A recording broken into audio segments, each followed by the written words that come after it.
देखो आप बाबा का विरोध क्यों हो रहा है, मुद्दों पे बात करिए, तर्क पे बात करिए। बाबा पर्ची निकालते हैं, अरे निकालते हैं कि नहीं? बिल्कुल निकालते। अगर बाबा भविष्य की पर्ची निकालते हैं तो बाबा देशद्रोही हैं। बताता हूं कैसे।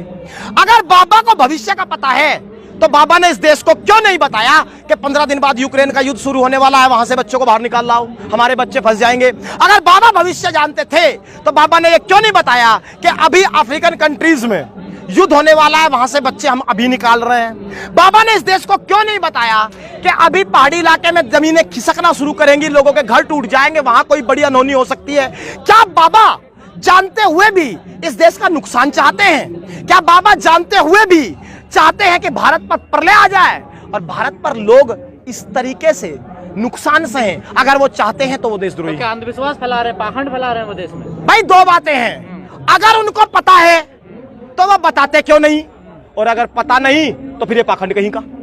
दूसरी बड़ी बात और है जो वो इंपॉर्टेंट बात बता रहा हूं। इस देश में एक बदलाव देखा गया बिहार में ही पिछले एक हफ्ते के अंदर कि एक बाबा की गाड़ी ड्राइविंग भी एक चुना हुआ प्रतिनिधि कर रहा है जो संवैधानिक पद पर बैठा है, एक सांसद दिल्ली से गए।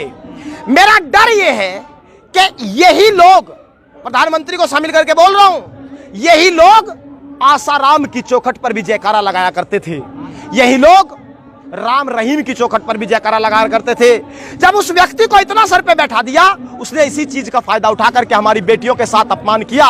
मुझे डर है कि इस बाबा को भी कहीं ऐसी जगह ले जाकर तो नहीं बैठा देंगे कि कल इसकी भी कोई पर्ची निकल करके आए और इस आदमी के भी यही कुक्रम इस देश को देखने को मिले।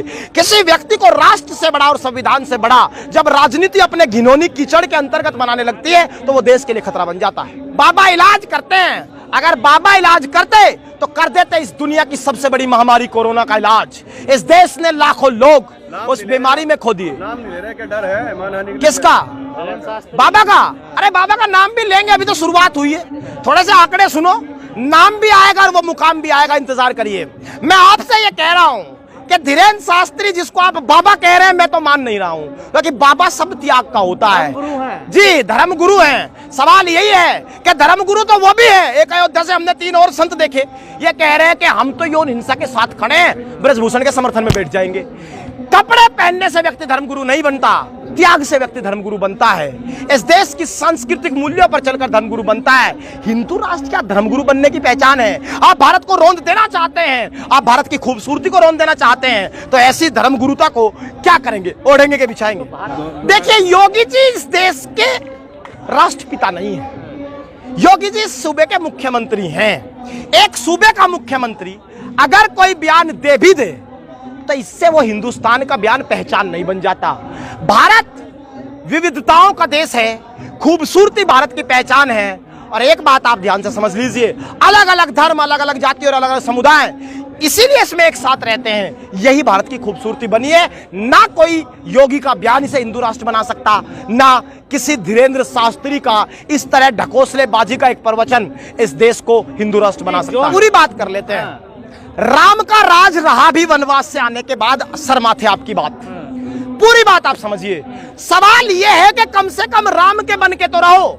अगर राम वोट ना दिला पाए तो आप कर्नाटक में जाके हनुमान चिल्लाने लगेंगे राम की जगह, ये तरीका चलेगा नहीं। ये देश राम और हनुमान को दिलों में बसाए घूमता है, तिलक धारण कर करके इस देश के मुद्दों की बात करता है। अब राम और हनुमान संकट मोचक बनेंगे, वो वोट मोचक नहीं बनेंगे। तो अब हनुमान का नाम जिस तरीके से हनुमान ने बजरंग दल को छोड़ करके मुद्दे दल को समर्थन और आशीर्वाद दे दिया, ये बात इस बात की पहचान है कि इस देश को अब मुद्दों की बात करनी है। ये देश इस तरह की बातों में उलझना नहीं चाहता। इसका मतलब बिहार की धरती से इस देश के संविधान को तिलांजलि दी गई है। सवाल यही है कि जिस व्यक्ति को इस देश के संविधान का कोई ज्ञान ना हो, कानून का सम्मान ना हो, हिंदू राष्ट्र की, हिंदुस्तान की इतनी विविधताओं का, इतने अलग अलग रंगों की कोई पहचान ना हो, अगर इस तरह की बातें कोई आदमी पागलपन में आके करेगा, उसका क्या ही तर्क है? इससे पहले ये तर्क ओढ़े गए हैं। सुनिए आप मेरी बात, पाखंड फैलाना,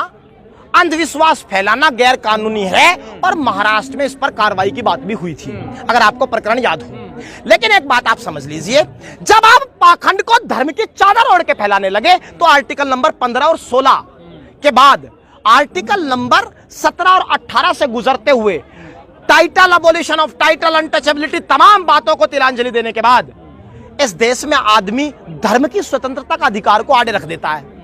बात समझ में आई? और उसी धर्म की स्वतंत्रता का इस्तेमाल करके बाबा ये भजन सजा रहे हैं, ये प्रवचन सजा रहे हैं। तो इसका क्या प्रभाव पड़ेगा देश पर? इसका कोई प्रभाव नहीं। एक बात आप समझ लीजिए, चाहे बाबा कितना ही प्रवचन क्यों न दे ले, आदमी अगर उसकी बात मान भी लेता है ना, तो घर आने के बाद अपना बेरोजगार बेटा नजर आता है। छोटी बच्ची को जब दूध नहीं मिल पाता, महंगाई में पैसा घर में नहीं होता, तो उसे रोती हुई बिलखती बच्ची नजर आती है। और वोट वो कर्नाटक में इन मुद्दों पर करता है, किसी बाबा के प्रवचन पर तो ऐसे बाप देखिए, देश में जो अभी नजर आ रहा है वो ये नजर आ रहा है कि जो बहुत ज्यादा पढ़ा लिखा आदमी है वो तो बन जाता है IAS IPS, जो उससे कम पढ़ा लिखा आदमी है वो बनने ही करता है बिल्कुल कोशिश नेता, और जो बिल्कुल अनपढ़ है वो बन जाता है बाबा। देश अभी इस तर्क पे आगे बढ़ रहा है। किस तरह की बातें नजर आ रही हैं? बाबा तो CM भी बन रहे हैं, देखिए। बाबा CM भी बन रहे हैं, बाबा आसाराम भी बने थे, बाबा राम रहीम भी बने थे, और एक बाबा तो गजब का ही निकला। भारत से भागने के बाद ये कह रहा है कि मैंने तो अपना अलग ही राष्ट्र बसा लिया, हिंदू राष्ट्र बसा लिया। अब वो भाई को UN ढूंढ रहा है। एक लेडीज गई, बोली मैं तो जी हिंदू राष्ट्र की प्रतिनिधि हूं, पूछ रहा है देश कहां है, वो नजर ही नहीं आता। एक बात ध्यान रखना, इस देश में जिस लड़ाई को हम यहां जंतर मंतर से लड़ रहे हैं, अगर इस तरीके से हमने कानून को मजबूत कर दिया, इस तरह के बाबा लंगोटी संभालते नजर आएंगे। याद डर नहीं लग रहा आपका पर्चा? बाबा हमारा पर्चा निकाले। बाबा ने, देखो हमें क्यों नहीं डर लग रहा है, मैं आपको बता देता हूं। हमारा पर्चा निकल चुका। किसने निकाला? भारत सरकार ने। और उस पर्चे पे क्या लिखा 13 महीने के बाद? उस पर्चे पे लिखा 13 महीने के बाद कि हम, भारत सरकार ये पर्चा निकालती है कि इस देश का किसान अजेय था, उसे हराना मुमकिन नहीं है, और हम ये घोषणा करते हैं कि हमारी ही तपस्या में कोई कमी रही, और भारत के किसान को विजयी समझते हुए भारत की सरकार अपने कदमों को पीछे खींच करके देश के किसान बिल, इन किसान बिलों को वापस लेती है। हमारा पर्चा तो भारत सरकार ने निकाला था। अब भारत सरकार की मोहर जिसके पर्चे पे हो, उसका और इससे बड़ा पर्चा क्या निकलेगा? बाबा बीमारियां कहां ठीक कर रहा है? बाबा तो ये बता रहा है तेरे 4 अफेयर हैं, तेरे 3 अफेयर हैं। अरे इस देश में किसके कितने अफेयर हैं? एक सन्यासी आदमी जिसने गृह त्याग कर दिया वो तय करेगा। इन बातों को आप समझिए। आपका भी बता देंगे वो। हाँ बता दे। अरे भाई हम तो किसान हैं, हमारा वो क्या बता पाएंगे? इलू इलू बता देंगे आपका। बता दे।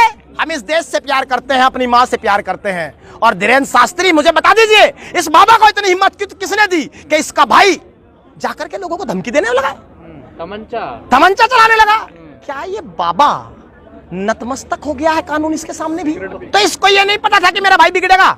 भविष्य जान रहा है ना, तो पहले जान लेता। जो करेगा वही भरेगा। अगर, अरे पूरी बात सुनिए, अगर करके ही भरना है तो फिर तुम काहे प्रवचन दे रहे हो? फिर तुम कहीं का भविष्य जान रहे हो? करके ही भरना है और उसका परिणाम करने के बाद ही आएंगे, तो तुम बाबा पर्ची काहे निकालो? ब्राह्मणों का सम्मान है, लेकिन ब्राह्मण के नाम की चादर ओढ़ करके अगर कोई धंधा और बिजनेस करेगा उसका विरोध होगा। गए कि जब बाबा को लार्जर देन लाइफ बना दिया गया इस देश में, आसाराम को, राम रहीम को, तो उन्होंने इस कद के पीछे कुकर्म करने शुरू कर दिए। हमें यह डर है कि जब इस आदमी का गाड़ी एक सांसद चुना हुआ चला रहा है, तमाम इस देश के चुने हुए नेता नतमस्तक खड़े हैं, क्या ये आदमी भी तो कहीं इतना बड़ा नहीं हो जाएगा कि ये भी इस बेटियों के साथ कुछ गड़बड़ करने लगेगा? ये अंदेशा, ये डर है। साल के लड़का तो कहीं नहीं IAS बन गया, कहीं नहीं कलेक्टर बन गया, कहीं नहीं इसने यूक्रेन का युद्ध रुकवा दिया, कहीं नहीं इस देश की GDP इसने बढ़ा दी, कहीं नहीं नोटबंदी में 99.4% नोट वापस चले गए। प्रधानमंत्री की समझ में नहीं आ रहा है तेरे नोट आए कहां से? धीरेन्द्र शास्त्री बता दे। लीजिए अब मेरी बात सुन लीजिए।